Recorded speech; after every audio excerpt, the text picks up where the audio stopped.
મોરબીમાં ગુંગળાઈ જવાથી બે યુવાનોના મોત નીપજ્યા છે। મોરબીના માળિયાના મોટા દહીસરા ગામે આ વિચિત્ર ઘટના બની।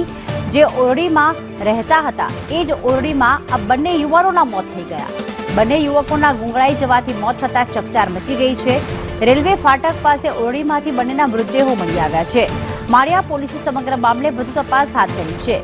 મોરબીના માળિયાના મોટા દહીસરા ગામે આ વિચિત્ર ઘટના સામે આવી છે। નિલેશ વધુ વિગતો સાથે જોડાઈ ગયા છે। નિલેશ, કોઈ કેમિકલથી ગુંગળામણ થયું હતું કે પછી અન્ય કોઈ કારણોસર ગુંગળામણ થયું હતું? આખી ઘટના કઈ રીતે બની છે? કઈ રીતે બંને યુવાનોના મોત નીપજ્યા? પ્રીતિ, જો અત્યારે તો જો વાત કરીએ તો આ બંને યુવાનો જે મૃતક જે છે એ ઝારખંડના હતા અને નવલખી પોર્ટ ઉપર કોલસાના કોઈ કામ કરી રહ્યા હતા અને ત્યાં મોટા દહીસરા પાસે ઓરડીમાં તેઓ રહેતા હતા।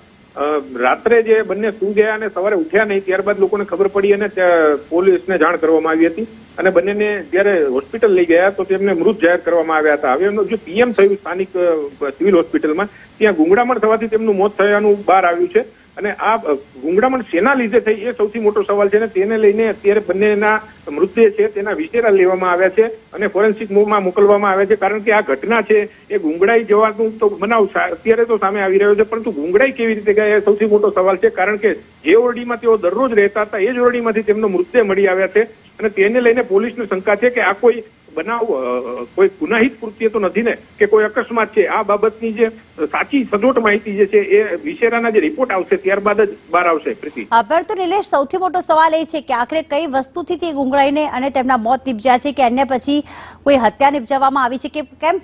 આસપાસના રહીશોનું શું કહેવું છે? કેટલા દિવસથી આ બંને યુવાનો, કારણ કે આપે કહ્યું કે બંને અહીંયા કામ અર્થે આવ્યા હતા, ઝારખંડના હતા, તો બંને યુવાનો કેટલા સમયથી આ ઓરડીમાં બહાર ન આવ્યા અને પછી રહીશોને શંકા ગઈ?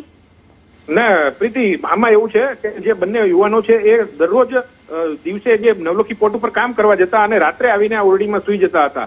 જે પરમ દિવસે રાત્રે તે લોકો સૂઈ ગયા અને સવારે ઓરડી ન ખુલી ત્યારે લોકોને જાણ થઈ અને આ બાબતે પોલીસને તાત્કાલિક જાણ કરવામાં આવી હતી। એટલે ગુંગળાઈ જવાનું કારણ જે છે એ જ સૌથી મહત્વનું છે, કારણ કે આ બનાવ જે છે આ બનાવની પાછળ ઓરડીની અંદર કોઈ તાપણું કરવાથી કોઈ ગુંગળાઈ ગયા હોય કે આવું કંઈ પણ હજી સુધી પોલીસ અત્યારે કંઈ કહી નથી રહી, પરંતુ ગુંગળાઈ જવાનું કારણ સાચું તો વિશેરાનો રિપોર્ટ જે છે એ આવ્યા બાદ જ જાણી શકાશે ને એટલે જ પોલીસ પણ રાહ જોઈ રહી છે। બિલકુલ, આભાર નિલેશ તમામ વિગતો માટે।